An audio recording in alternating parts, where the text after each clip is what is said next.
आज मैं आपको पढ़ाऊंगा ई के प्रमुख उच्चारण। उच्चारण करने में बच्चों को बहुत सारी समस्याएं होती हैं। ज्यादातर बच्चे गलत पढ़ते हैं और बहुत सारे बच्चों को ये समस्या होती है कि इसको क्या पढ़ें। ये ज्यादातर बच्चों की समस्या है। तो आज इस वीडियो के माध्यम से मैं आपको पढ़ाऊंगा ई के प्रमुख उच्चारण। तो इसके माध्यम से आप सही उच्चारण करना सीख जाएंगे। तो चलिए मैं शुरुआत करता हूं। तो यहां पर देखिए बोर्ड पर लिखा हुआ ई के प्रमुख उच्चारण। ई का जो पहला उच्चारण मैं यहां पर लिखा हूं, ई का पहला उच्चारण होता है ए।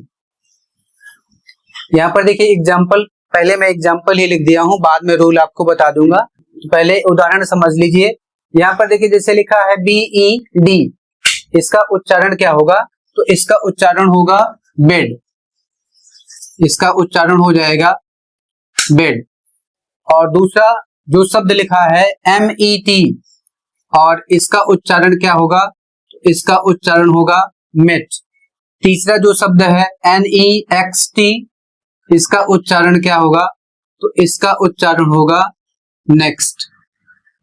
इसको हम कैसे समझेंगे कि ए ही हमें पढ़ना है, दूसरी कोई मात्रा नहीं पढ़नी है। तो यहाँ पर देखिए, यहाँ पर एक रूल है। इस रूल को यदि आप याद रखते हैं तो आपको उच्चारण करने में आसानी होगी। यहाँ पर रूल है, जब ई दो व्यंजनों के बीच में हो, तो यहाँ पर देख सकते हैं बी और डी दो व्यंजन है, और ई यहाँ पर एक ऐसा अकेला है जो वॉवेल है। तो यहाँ पर देखिए नियम थोड़ा एक बार फिर से देख लेते हैं। जब ई दो व्यंजनों के बीच में हो और शब्द छोटा हो तो इसका उच्चारण ए होता है। यहाँ पर जैसे उदाहरण के माध्यम से मैंने आपको बताया है कि इसका उच्चारण ए होगा। इसके बाद देखिए दूसरा जो ई का उच्चारण होता है वह बड़ी ई होती है। तो कहाँ हमें बड़ी ई पढ़ना है और कहाँ हमें ए पढ़ना है, यह नियम के माध्यम से ही हम समझ पाएंगे कि कहाँ ई पढ़ेंगे, कहाँ ए पढ़ेंगे, और कहाँ बड़ी ई पढ़ेंगे या कहाँ पर आ पढ़ेंगे। तो यहाँ पर देखिए बड़ी ई है यहाँ पर। तो यहाँ पर एग्जाम्पल मैं आपको पहले बता दे रहा हूं। यहाँ पर लिखा हुआ है बी ई, और इसका उच्चारण क्या होगा? इसका उच्चारण होगा बी। तो यहाँ पर देखिए बड़ी ई का मात्रा का उच्चारण हो रहा है। क्यों हो रहा है ऐसा? तो इसका कारण मैं भी आपको नियम में बता दूंगा क्यों हो रहा है। दूसरा जो शब्द है यह शब्द है कीप, और यहाँ पर भी बड़ी ई की मात्रा का उच्चारण हो रहा है। और यहाँ पर तीसरा जो शब्द है वह है सीट।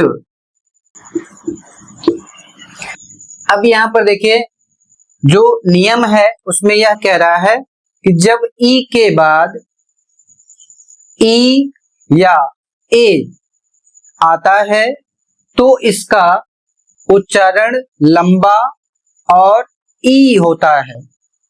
तो यहां पर देखिए नियम के अनुसार हम थोड़ा सा ध्यान दे लेते हैं। कह रहा है कि ई के बाद क्या आना चाहिए? तो ई के बाद ई आना चाहिए, अर्थात डबल ई हो जाए, या फिर ई के बाद ए आता है तो उसका उच्चारण बड़ी ई हो जाएगा।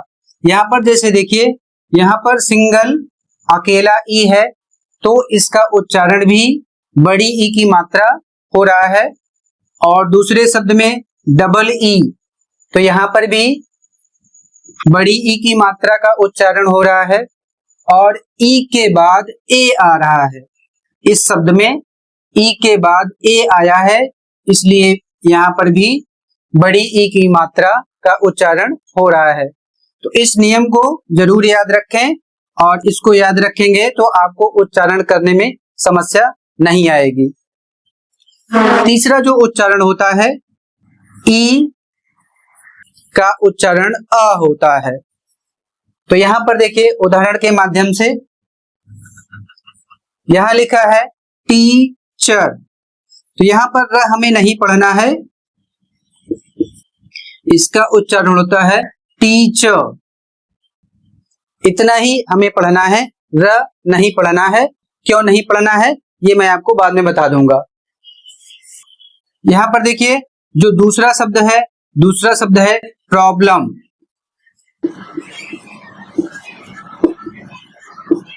यहां पर देखिए ई का जो उच्चारण हो रहा है, क्या हो रहा है, ई का उच्चारण ना तो ए हो रहा है ना ही ई हो रहा है।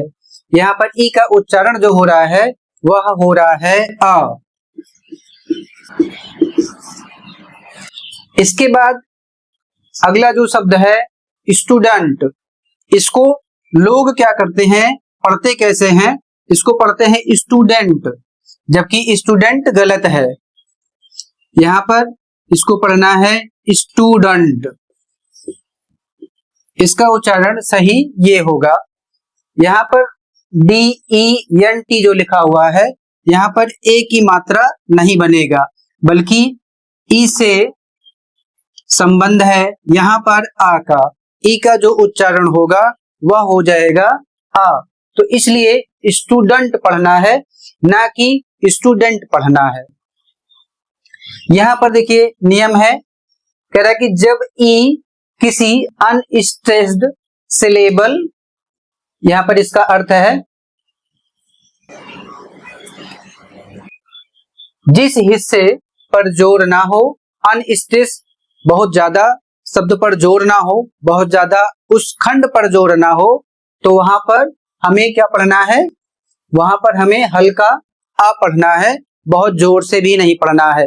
यदि जोर से हम पढ़ते हैं तब भी गलत हो जाएगा, तो यहाँ पर इसको जरूर ध्यान देना है। अब यहाँ पर अभी एक नियम और है, इसको मैं आगे आपको बताऊंगा।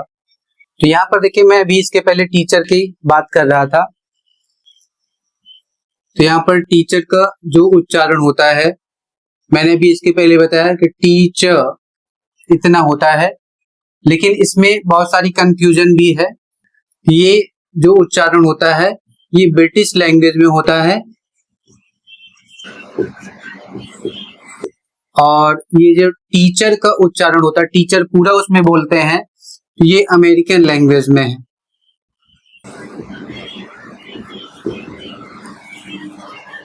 तो इसमें आप जिस लैंग्वेज में पढ़ रहे हैं, यदि आप ब्रिटिश की लैंग्वेज में बोल रहे हैं तो टीचर बोलेंगे, बाकी अमेरिकन में बोल रहे हैं तो पूरा अदा का उच्चारण आप करेंगे।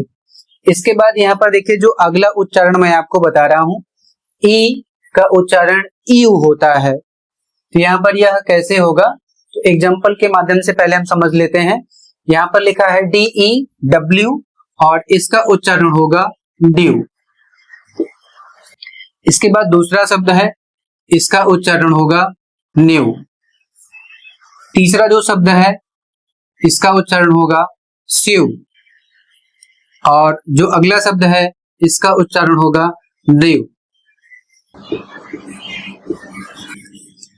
अब यहाँ पर आपको इसमें रूल समझ लेना है। यहाँ पर नियम है, यदि ई के आगे W दे रखा हो, कह रहे कि यदि ई शब्द के आगे W आता है तो EW का उच्चारण यू हो जाएगा, यानी ई के बाद W आ गया तो यू होगा, वहां पर W का उच्चारण आपको नहीं करना है, यहां पर उच्चारण क्या करना है, तो वहां पर उच्चारण यू कर देना है। इसके बाद आगे कह रहा है कि परंतु ई से पहले का जो कॉन्सोनेंट्स है, जो व्यंजन है, उसका उच्चारण ह्रस्व हो जाएगा, यानी उसका उच्चारण आधा हो जाएगा।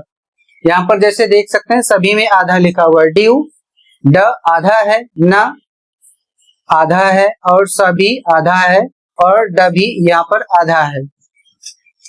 तो यहाँ ह्रस्व का अर्थ है कि छोटा हो जाएगा, उसका उच्चारण आपको कम करना है, बहुत दीर्घ नहीं करना है, लंबे समय तक नहीं करना है, यह पूरा उच्चारण आपको नहीं करना है। इसके बाद देखिए यहाँ पर विद्यार्थियों को यह समझना बहुत जरूरी है, क्योंकि यह जो जानकारी है यह बहुत कम लोगों को होती है, तो इसको आप चाहे नोट कर लें, चाहे याद कर लें, चाहे स्क्रीनशॉट ले लें। तो यहाँ पर जो लिखा है, पहला जो नियम है, यदि शब्द टी या डी पर खत्म होता है, कह रहे कि यदि शब्द टी या डी पर खत्म होता है तो आपको क्या पढ़ना है, तो आपको पढ़ना है ईडी यदि ईडी पर खत्म हो रहा है तो हमें क्या पढ़ना है, इड।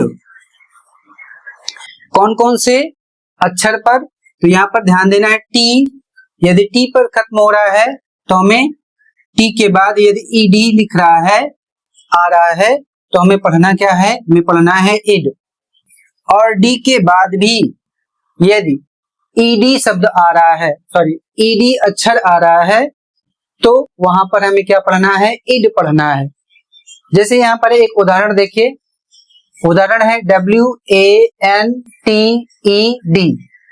तो यहाँ पर टी के बाद क्या आया है, टी के बाद आया है ईडी, तो हमें पढ़ना क्या है, इसको टेड नहीं पढ़ना है, इसको पढ़ना है टिड। तो यहाँ पर देखिए इसका उच्चारण क्या होगा, इसका उच्चारण होगा वांटेड, ना कि वांटेड। वांटेड नहीं पढ़ना है, वांटेड पढ़ना है।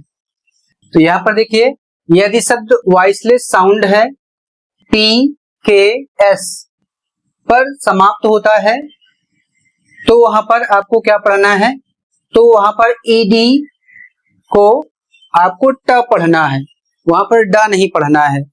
जैसे यहाँ पर शब्द लिखा है LOOKED और इसका उच्चारण क्या होगा, इसका उच्चारण होगा लुक्ड, ना कि लुक्ड होगा। इसके बाद अगला नियम है अन्य सभी में ईडी डा, जैसे प्लेड आदि जितने अक्षर में अक्षर के बाद ईडी आता है वहां पर हमें डा ही पढ़ना है। जिन बच्चों को इंग्लिश पढ़ने में समस्या हो रही है उन बच्चों के पास यह वीडियो जरूर शेयर करें। धन्यवाद। यदि आपको जानकारी अच्छी लगी हो तो और बच्चों के पास आप शेयर करें, जिससे उनका भी उच्चारण सही हो सके।